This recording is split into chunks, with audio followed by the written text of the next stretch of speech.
जो मेन्योर और जो फर्टिलाइजर्स ऐड करते हैं, ठीक है, वो हम फर्स्ट ऑफ ऑल तो करते क्यों हैं? एंड अगर मान लीजिए हमारे पास मेन्योर एंड फर्टिलाइजर्स अवेलेबल नहीं है, ओके, देन क्या होगा? If manure and fertilisers are not available, अगर वो अवेलेबल नहीं है, देन क्या करेंगे हम लोग एक दूसरी कंडीशन अपनाएंगे। हम क्या कर देंगे कि जो हमारा फील्ड है उसमें किसी भी लेग्यूमिनस क्रॉप को ग्रो कर देंगे। ओके, क्या कर देंगे? हम ग्रो कर देंगे लेग्यूमिनस क्रॉप को। ये था हमारा, जस्ट मैंने आपको बताया है रिवाइज के लिए कि कल हमने क्या पढ़ा था।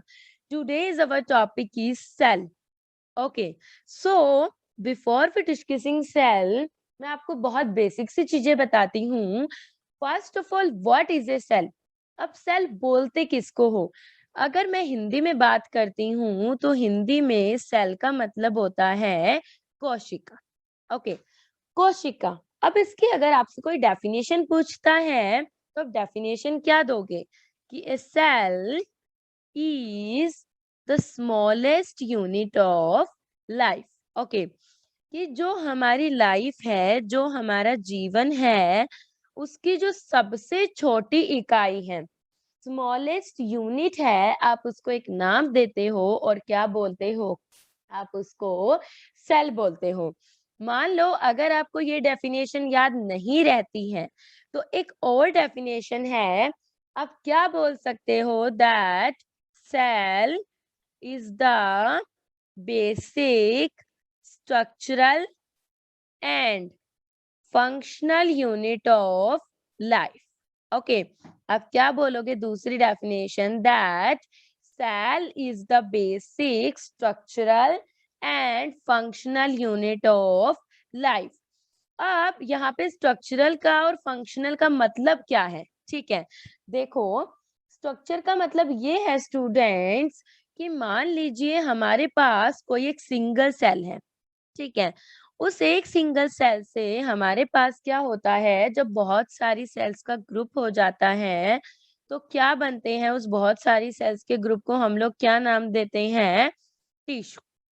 ओके, टिश्यू के बाद आपका क्या बनता है? टिश्यू के बाद आपके बनते हैं ऑर्गन्स। ओके, देन ऑर्गन के बाद आपके क्या बनते हैं? Organ system, like excretory system है, डाइजेस्टिव सिस्टम है, सर्कुलेटरी सिस्टम है, रेस्पिरेटरी सिस्टम है।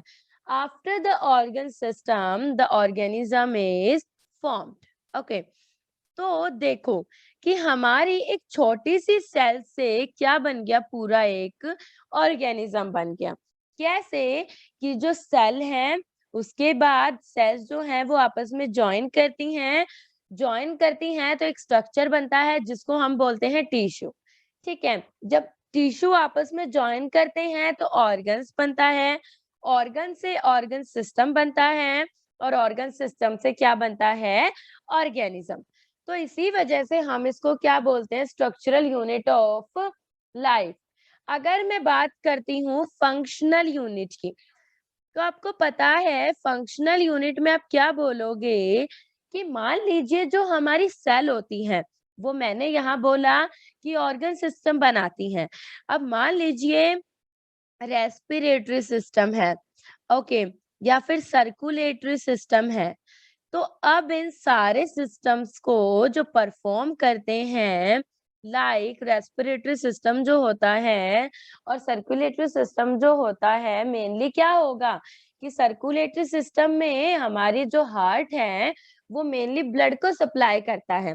ओके, मतलब तो इसका मतलब ये है कि कहीं ना कहीं सर्कुलेटरी सिस्टम में जो हमारी सेल्स हैं वो रिस्पॉन्सिबल हैं।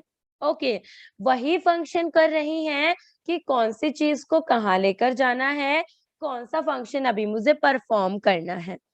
नेक्स्ट अगर मैं आपको बात करूं तो मैंने आपको कल बताया था कि जब आप घर बनाते हो तो आपको किसकी जरूरत पड़ती है? ईंटों की जरूरत पड़ती है।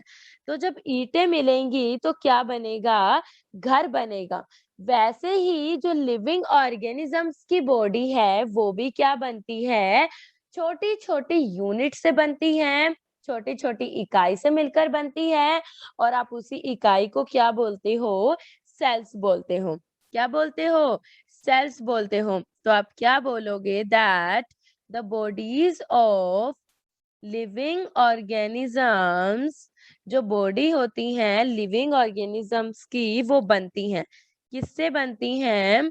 Are made of teeny tiny made up of tiny units. ये बहुत ही छोटी छोटी यूनिट से मिलकर बनी है, छोटी छोटी इकाई से मिलकर बनी है, जिसको आप क्या बोलते हो? सेल बोलते हो। ओके, अब अगर मैं बात करूं सेल की, तो ऐसा नहीं है कि सिर्फ आप सेल से बनते हो, नॉट यू। इवन जो प्लांट्स हैं वो भी हमारे किससे बनते हैं? उनमें भी सेल्स प्रेजेंट होती हैं, और एनिमल्स में भी क्या होती है? स्टूडेंट सेल्स प्रेजेंट होती हैं। ठीक है। अब मैंने बोला कि जो सेल होती है वो इतनी छोटी होती है, इतना स्मॉल साइज होता है कि हम उसे अपनी नेकेड आईज से नहीं देख सकते। ओके, तो सेल जो होती हैं वो क्या होती हैं? बहुत छोटी होती हैं साइज में। अगर बहुत छोटी होती हैं तो इसकी वजह से हम इसको नहीं देख सकते अपनी नेकेड आई से। ओके, तो आप क्या बोलोगे? which cannot be seen with our naked eyes, कि जो हमारी नेकेड आईज हैं उनसे हम लोग जो भी सेल हैं उसको नहीं देख सकते, क्योंकि जो सेल्स होती हैं वो क्या होती हैं? बहुत ही छोटी होती हैं।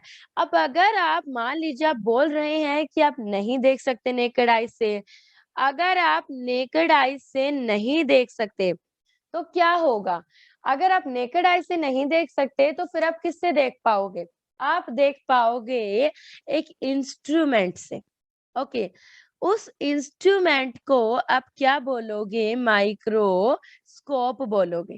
क्या बोलोगे? माइक्रोस्कोप बोलोगे। ठीक है। सेल बहुत छोटी होती है तो आप उसे अपनी नेकेड आई से नहीं देख पाते।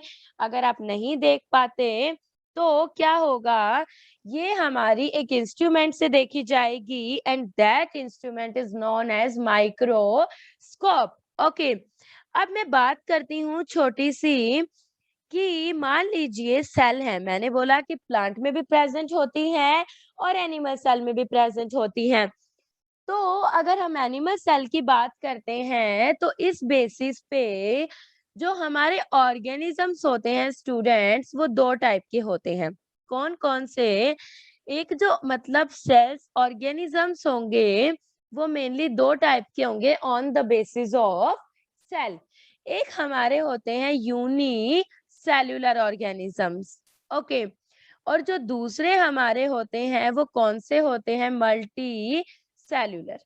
कौन कौन से? एक हमारे होंगे यूनिसेल्युलर ऑर्गेनिजम्स और एक हमारे होंगे मल्टी सेल्यूलर। ठीक है। यहाँ पे जो यूनी वर्ड है, uni means single, okay, and cellular means cell. Likewise, multi means many and cellular means cells. That means ये है कि जो ऑर्गेनिज्म सिर्फ और सिर्फ एक सेल से मिलकर बना है वो क्या कहलाता है? यूनी सेल्यूलर कहलाता है। और जो ऑर्गेनिज्म बहुत सारी सेल से मिलकर बना है वो क्या कहलाता है? Multi cellular. तो आप यूनिसेल्युलर की डेफिनेशन क्या दोगे? कि the organisms which are made up of only one type of cell. The organisms which are made up of only one type of cell. Okay, कि जो ऑर्गेनिज्म सिर्फ और सिर्फ एक ही टाइप की सेल से बनते हैं, एक ही तरह के सेल से बनते हैं, आप उसको क्या बोलते हो? Is called unicellular organism. Okay, आप उसको बोलोगे यूनी सेल्यूलर ऑर्गेनिज्म। अगर मैं बात करती हूँ मल्टी सेल्यूलर की, तो आप मल्टी सेल्यूलर की डेफिनेशन क्या देते हो स्टूडेंट्स? कि द ऑर्गेनिजम्स कहता है वो प्राणी which are made up of, जो किससे बनते हैं, मैनी सेल्स, जो बहुत सारी सेल्स से बनते हैं, आप उसको क्या बोलते हो, are called multicellular organisms. Okay, उनको आप कौन से ऑर्गेनिजम्स बोलोगे, मल्टी सेल्यूलर ऑर्गेनिजम्स। ओके, अब अगर मैं बात करती हूँ यूनिसेल्यूलर की, तो यूनिसेल्यूलर कौन सा होगा स्टूडेंट, अगर मैं बात करती हूँ यूनिसेल्यूलर की, तो जो यूनिसेल्यूलर का फेमस एग्जाम्पल है, you are familiar with it, and the example is amoeba. Okay, amoeba and another one is paramecium. ये हमारे दो वो ऑर्गेनिजम्स हैं जो हमारे सिर्फ और सिर्फ किससे बनते हैं, एक सेल से बनते हैं, यूनी सेल्यूलर होते हैं। ओके, जबकि अगर मैं बात करती हूँ मल्टी सेल्यूलर की, तो मल्टी सेल्यूलर में आप खुद क्या हो, आप खुद आप खुद क्या हो, मल्टी सेल्यूलर हो, मतलब मल्टी सेल्यूलर आप किसको बोलोगे, खुद को बोलोगे, ह्यूमन बींग्स।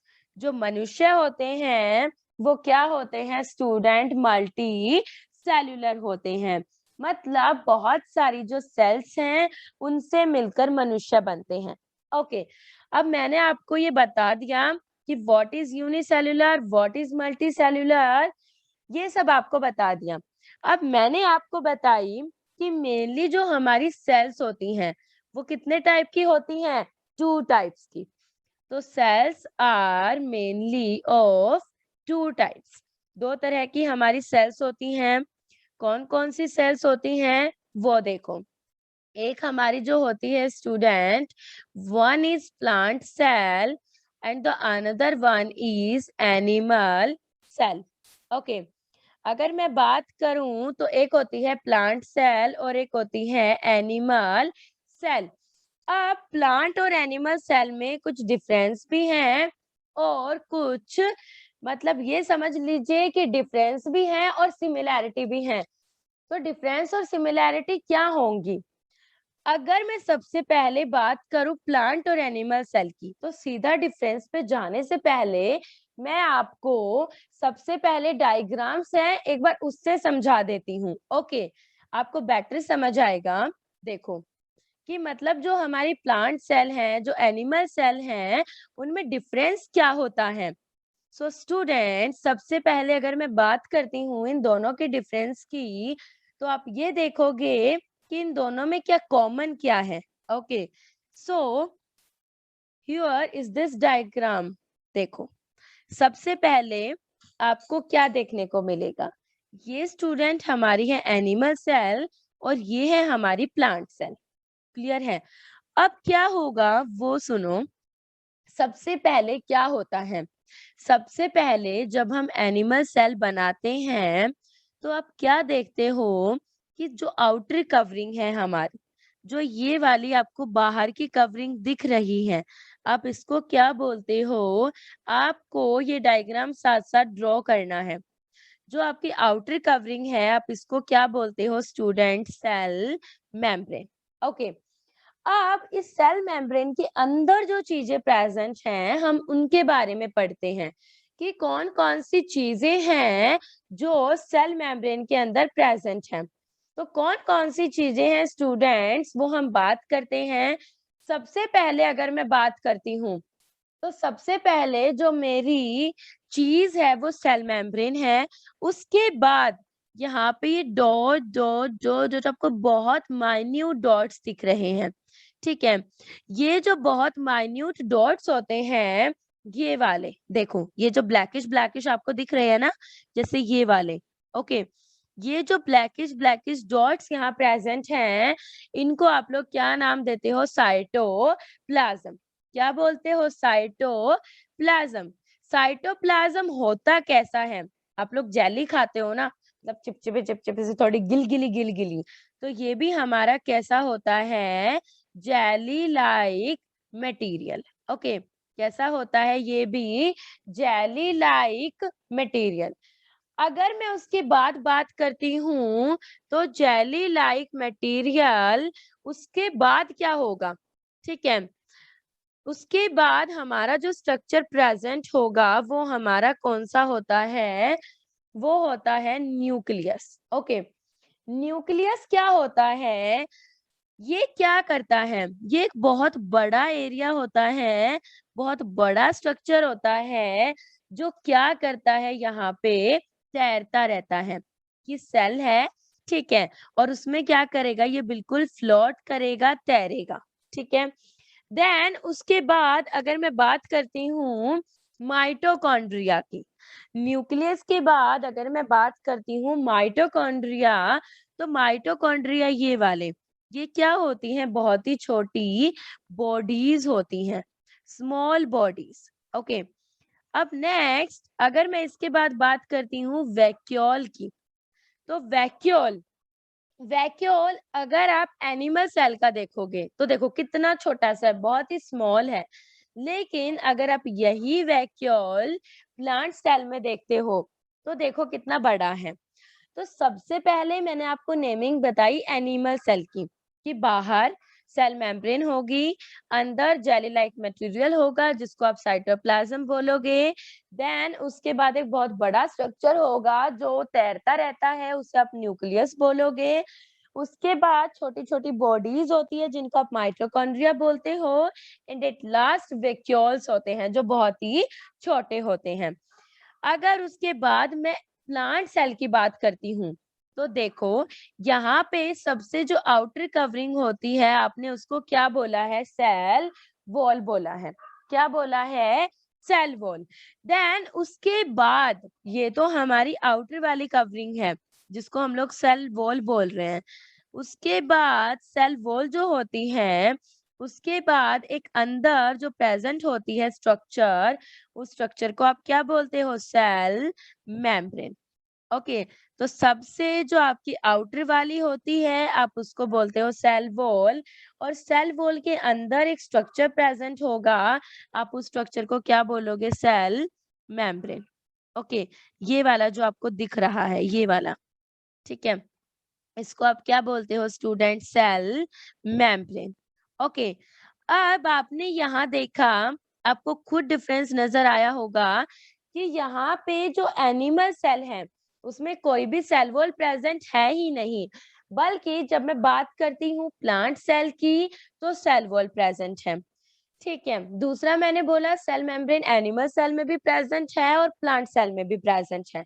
तीसरी चीज जो मेरी है साइटोप्लाज्म, जो मैंने आपको बताया कि आपको छोटे छोटे ये तैरते दिख रहे हैं, आप इसको क्या बोलते हो? साइटोप्लाज्म, जो मेरा जेली लाइक मटेरियल होता है।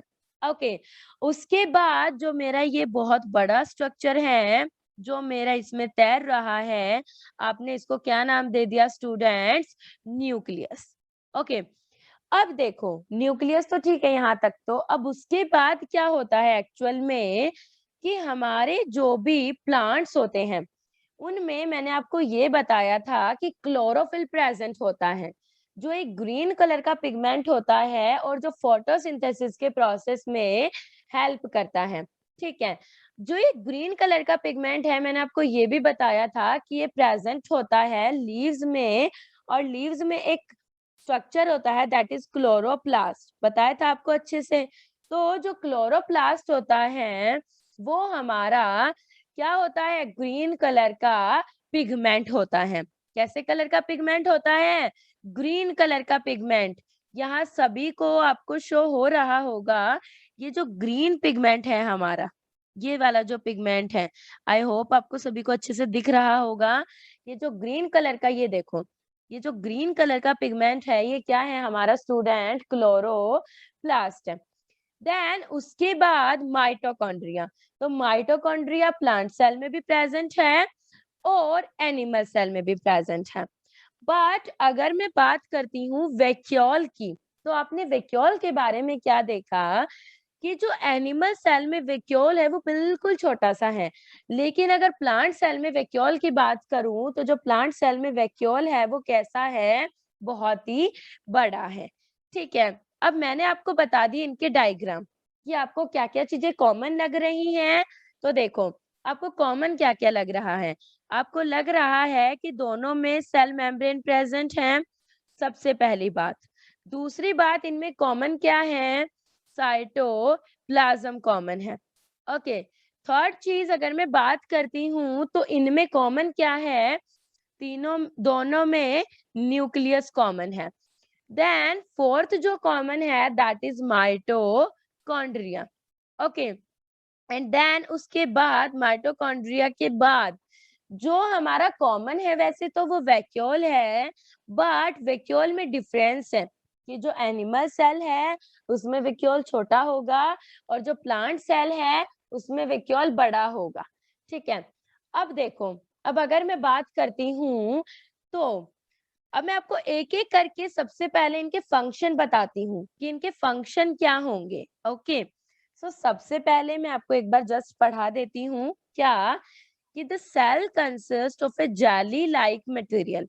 सबसे पहले हमारी जो सेल होती है उसमें एक जेली लाइक मटेरियल होता है जो एक थिन मेम्ब्रेन के अंदर रहता है, that is enclosed in a thin membrane. Okay, ये जो जेली लाइक मटेरियल है आप इसको क्या बोलते हो स्टूडेंट्स? आप इसको बोलते हो साइटोप्लाज्म। क्या बोलते हो? साइटोप्लाज्म। ओके, अब साइटोप्लाज्म है ये हमारा सेल के अंदर प्रेजेंट होता है। अब जो हमारी सबसे बाहर वाली बिल्कुल पतली सी कवरिंग है सेल की, उसको आपने नाम दे दिया क्या? Cell membrane. डन। अब मैंने बोला कि एक बहुत बड़ा सरफेस होता है, बहुत बड़ा स्ट्रक्चर होता है जो सेल के अंदर फ्लोट करता रहता है, तैरता रहता है। तो आप उस स्ट्रक्चर को क्या बोलते हो? न्यूक्लियस। लेकिन आपसे अगर कोई ये पूछ लेता है कि न्यूक्लियस की पोजीशन क्या होगी, तो हमेशा आप न्यूक्लियस की पोजीशन कहाँ बताओगे स्टूडेंट? सेंटर में, कि ये मेरी पूरी सेल है और इसके बीच में प्रेजेंट होगा हमेशा न्यूक्लियस। दूसरी चीज कि जो न्यूक्लियस है इसको सराउंड कर रखा है। किसने? मतलब इसको मान लीजिए हम एक जगह खड़े हो गए और हमें हमारे फ्रेंड्स ने घेर लिया, तो लाइकवाइज जो न्यूक्लियस है इसका फ्रेंड कौन है? साइटोप्लाज्म है, जिसने न्यूक्लियस को क्या कर रखा है? घेर रखा है।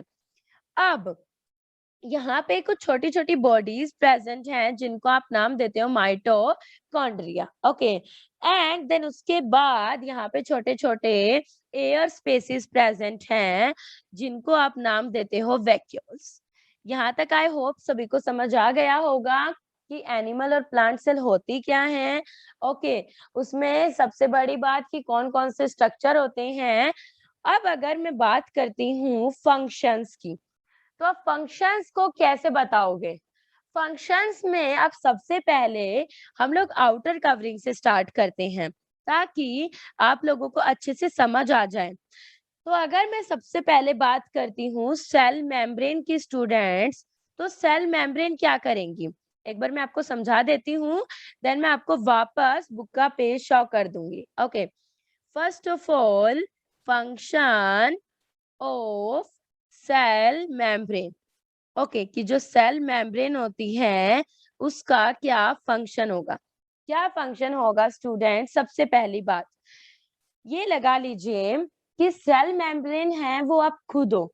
आप खुद हो उसका मतलब ये है कि मान लो आपके घर पे कोई आ गया है, तो आप उसे अंदर आने दोगे या नहीं आने दोगे? It's depend only on you. Okay, तो अगर मैं बात करती हूँ सेल की, तो सेल की भी कुछ ऐसी ही सिचुएशन है। सेल क्या करती हैं?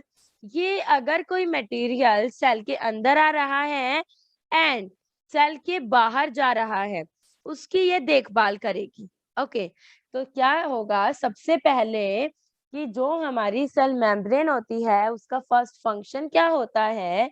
सबसे पहले तो सेल को बचाना। तो इट प्रोटेक्ट्स द सेल। ये जो हमारी कोशिका है, जो सेल है उसका बचाव करती है। ठीक है, देन उसके बाद अगर मैं बात करती हूँ तो ये क्या करती हैं कि जो भी चीज को अंदर आना है या बाहर जाना है उसको ये क्या करती है, कंट्रोल करती है, उसके रास्ते को कंट्रोल करती है। ठीक है, तो ये क्या करती है, इट कंट्रोल्स, ये क्या करती है students, it controls the passage of, ये किसके पैसेज को कंट्रोल करती है, मटेरियल्स, जो भी हमारे पदार्थ होते हैं उनके आने या जाने को कौन कंट्रोल करती है, cell, which go into the cell, कि उन्हें सेल के अंदर आना है, और go out from the cell, कि उन्हें सेल के अंदर जाना है या उन्हें सेल के बाहर आना है। ये चीजें जो हैं वो कौन देखती है, सिर्फ और सिर्फ सेल मेम्ब्रेन देखती है। ओके, फर्स्ट ऑफ ऑल ये सेल को प्रोटेक्ट करती है। सेकंड, जो भी चीज अंदर आती है, जो भी मटेरियल अंदर आता है, बाहर आता है, उसको ये देखती है। ठीक है, देन उसके बाद मैं बात करती हूँ कि और सेल मेम्ब्रेन क्या करती है। ठीक है, तो और सेल मेम्ब्रेन क्या करती है स्टूडेंट, देखो, सेल मेम्ब्रेन जो होती है वो मेनली हमारी, यही समझ लीजिए कि एक बिल्कुल सिक्योरिटी गार्ड की तरह है।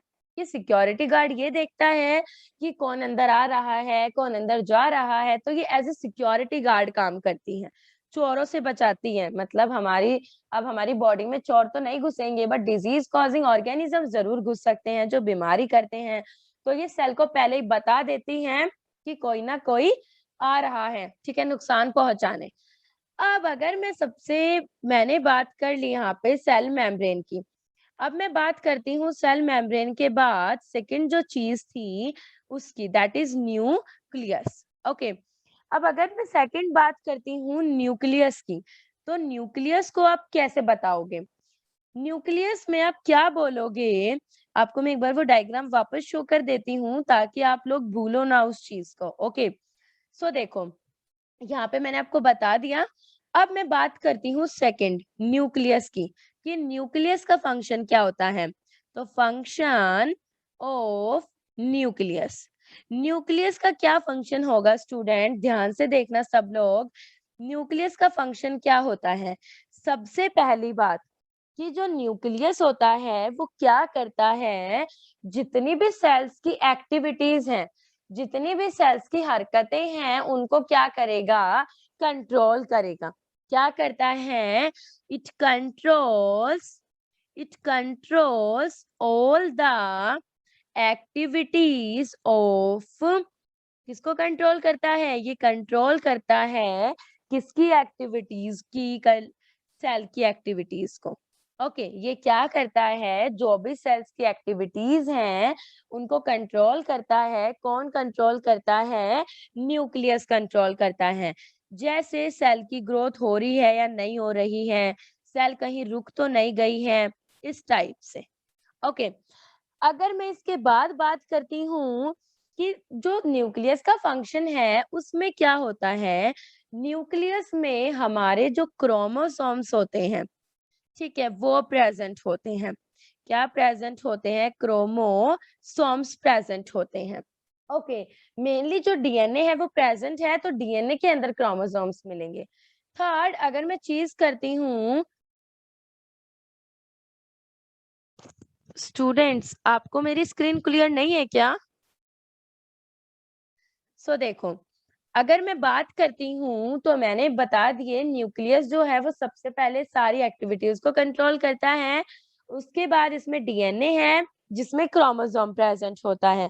आपको सिर्फ न्यूक्लियस का इतना ही फंक्शन याद करना है। थर्ड, अगर मैं बात करती हूँ किसके फंक्शन की, फंक्शन ऑफ माइटोकॉन्ड्रिया, किसकी बात करती हूँ मैं, मैंने सेल मेम्ब्रेन का फंक्शन पढ़ लिया, न्यूक्लियस का फंक्शन पढ़ लिया, अब मैं पढ़ती हूँ माइटोकॉन्ड्रिया का, कि जो माइटोकॉन्ड्रिया है वो क्या करता है। ठीक है, तो माइटोकॉन्ड्रिया क्या करता है स्टूडेंट्स, आपने सुना होगा कि हमारी बॉडी में एनर्जी बनती है, ठीक है, हमें ऊर्जा मिलती है, और ऊर्जा जो होती है वो हमें कहाँ, किस फॉर्म में मिलती है, एटीपी की फॉर्म में। ठीक है, अब आपने एक चीज सुनी होगी, powerhouse of the cell. आप किसको बोलते हो? तो जो powerhouse of the cell है वो आप किसको बोलते हो? माइटोकॉन्ड्रिया को, मतलब एक तरीके से ऊर्जा का स्रोत। ठीक है, जो हमारी ऊर्जा का स्रोत होगा, जो हमारी ऊर्जा का स्रोत होगा वो क्या होगा? माइटोकॉन्ड्रिया होगा। क्या होगा स्टूडेंट्स? माइटोकॉन्ड्रिया। ये जो माइटोकॉन्ड्रिया है ये करता क्या है? ये माइटोकॉन्ड्रिया क्या करता है? ये हमें एनर्जी प्रोवाइड करता है, प्रोवाइड एनर्जी टू अस। ठीक है, किसकी फॉर्म में करेगा? In the form of ATP. Okay, किसकी फॉर्म में करेगा? ये हमें एटीपी की फॉर्म में क्या करता है? एनर्जी देता है। ठीक है, सो इसका मतलब ये है कि ये क्या करता है? रेस्पिरेशन करता है। इसका मेन प्रोसेस क्या है? ये क्या करता है? Carry out respiration. रेस्पिरेशन करता है। क्यों करता है? क्योंकि इसे क्या रिलीज करनी है? एनर्जी रिलीज करनी है। तो ये रेस्पिरेशन करेगा फॉर रिलीजिंग एनर्जी। एनर्जी को रिलीज करने के लिए कहाँ से एनर्जी को रिलीज करेगा? ये फ्रॉम फूड। मतलब खाने से ये क्या करता है? जो एनर्जी है उसको निकालता है, रिलीज करता है। ये मेरी बात थी कि सबसे पहले मैंने सेल मेम्ब्रेन कर लिया, न्यूक्लियस कर लिया, माइटोकॉन्ड्रिया कर लिया। अब जो फोर्थ फंक्शन है स्टूडेंट्स वो हम करते हैं वैक्यूल का, कि वैक्यूल क्या काम आते हैं। ओके, अब वैक्यूल क्या काम आते हैं वो सुनो। वैक्यूल, मैं आपको सबसे पहले एनिमल सेल वालों का फंक्शन बता रही हूँ, उसके बाद मैं आपको प्लांट सेल का बताऊंगी, फिर डिफरेंस बता दूंगी। तो अगर मैं वैक्यूल की बात करूं, तो वैक्यूल आपने देखा कि एनिमल सेल में क्या होता है? छोटा। तो सबसे पहले आप बात लिखोगे कि vacuole is small sized in animal cell, कि जो वैक्यूल होगा वो जो एनिमल सेल है उसमें क्या होगा? बहुत ही छोटे साइज का होगा। ये करता क्या है? ये जो भी हमारे, मान लीजिए हम खाना खाते हैं, हम हवा लेते हैं, हम पानी पीते हैं, तो ये क्या करके रखता है? उनको पकड़ के रखता है। तो ये क्या करके रखता है? Hold air, water and food particles. ये क्या करके रखता है? पानी को, जो भी खाने के कण होते हैं उनको, और एयर को पकड़ कर रखता है। अब एक लास्ट फंक्शन आता है साइटोप्लाज्म का, जो हमारा सबसे मेन फंक्शन है। तो सबसे मेन फंक्शन जो हमारा साइटोप्लाज्म का है स्टूडेंट, वो क्या है? ठीक है, so last is the function of cytoplasm. Okay, अब ये जो साइटोप्लाज्म है ये बहुत ही इंपॉर्टेंट रोल प्ले करता है। कैसे करता है वो सुनो। साइटोप्लाज्म का फंक्शन क्या होगा स्टूडेंट्स? देखो, साइटोप्लाज्म क्या करता है? एक्चुअली जितनी भी हमारी लाइफ प्रोसेसेस होते हैं, जितने भी हमारे लाइफ प्रोसेसेस होते हैं उनकी एक्टिविटीज को कैरी आउट करना। Carry out the activities of, किसकी एक्टिविटीज को? Life processes. ओके, अब आप लाइफ प्रोसेसेस नहीं समझ पाए होंगे। देखो बेटा, लाइफ प्रोसेसेस क्या होगा? लाइफ प्रोसेसेस जो होते हैं वो क्या होते हैं? कि जो हमारे लाइफ प्रोसेस हैं उसमें मान लीजिए हम खाना खाते हैं। ओके, हमने बोला हम खाना खाते हैं। ठीक है, हम लोग खाते हैं, वो बाहर भी निकालते हैं, सांस भी लेते हैं। तो लाइफ प्रोसेसेस में क्या क्या आता है? एक्सक्रीटरी सिस्टम आता है। ठीक है, excretory system, like digestive system. Okay, circulatory system, circulatory system है, रेस्पिरेटरी सिस्टम है। ठीक है, तो ये जितने भी हमारे सिस्टम जो होते हैं, श्वसन तंत्र, मान लीजिए कि डाइजेस्टिव सिस्टम है, पाचन तंत्र वगैरह का, एक्सक्रीटरी सिस्टम है, तो जो हम खाते हैं वो निकालने वाले सिस्टम, ये जितने भी सिस्टम हैं ये सारे क्या कहलाते हैं? लाइफ प्रोसेसेस कहलाते हैं। ओके, अब अगर मैं बात करती हूँ एनिमल सेल की, तो मैंने आपको बता दिया कि एनिमल सेल के क्या क्या फंक्शन होते हैं। अब सेम फंक्शन एनिमल सेल के होंगे और सेम प्लांट सेल के होंगे, बट यहाँ पे आपने 3 स्ट्रक्चर अलग देखे थे। कौन कौन से? सेल वॉल एक तो, एक क्लोरोप्लास्ट और एक वैक्यूल लार्ज होता है। तो क्यों ना मैं आपको इन तीनों चीजों के बारे में बता देती हूँ। ओके, यही जो तीनों चीजें हैं, ये क्या करती हैं? हमारी एनिमल सेल को डिफरेंट बनाती हैं। किससे? प्लांट सेल से।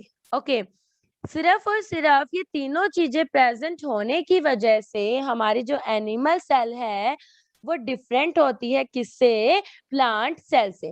ओके, अब मैं एक एक करके इनके फंक्शन की बात करती हूँ। सबसे पहले स्टूडेंट्स, अगर मैं बात करती हूँ किसकी, सबसे पहले मैं बात करती हूँ सेल वॉल की। Okay, so first of all अगर मैं बात करती हूँ प्लांट सेल में किसकी, सेल वॉल की। ओके, तो सेल वॉल में मैं क्या बोलूंगी? ये हमारी सबसे आउटर कवरिंग होती है। ओके, जो क्या करती है? सेल को प्रोटेक्ट करती है। तो सबसे पहला फंक्शन क्या है कि cell wall protects the cell, कि जो भी हमारी सेल होती है ये उसको बचाती है। ठीक है, एंड और फंक्शन क्या है कि ये इसको स्ट्रॉन्ग बनाती है, रिजिड बनाती है, एंड मेक्स इट स्ट्रॉन्ग, ताकतवर बनाती है, ताकि अगर कोई भी फ्यूचर में इस पे हमला करने आए तो ये उससे लड़ सके। ओके, सेकंड अगर मैं बात करती हूँ क्लोरोप्लास्ट के फंक्शन की, सेकंड में किसकी बात करती हूँ? क्लोरोप्लास्ट के फंक्शन की। तो क्लोरोप्लास्ट में आप क्या बोलोगे कि जो क्लोरोप्लास्ट है वो आपको मैंने और दिन भी बताया था कि क्या होता है? क्लोरोप्लास्ट में प्रेजेंट होता है क्लोरोफिल, और क्लोरोफिल क्या होता है? ग्रीन कलर का पिगमेंट होता है जो किसमें हेल्प करता है? फोटोसिंथेसिस में। ओके, एंड देन अगर मैं बात करूं लार्ज वैक्यूल की, तो इसमें क्या होता है? एट लास्ट मैं बात करती हूँ लार्ज वैक्यूल की। ठीक है, अगर मैं लार्ज वैक्यूल की बात करती हूँ तो इसमें क्या होगा? इसमें सॉल्यूशन होता है। किसका सॉल्यूशन होता है? शुगर का and other substance. So student, आज की क्लास यहीं पे हम लोग खत्म करते हैं। आपका ये चैप्टर कंप्लीट हो गया है। ओके, अगर आपको कोई भी डाउट है देन आप पूछ लीजिए।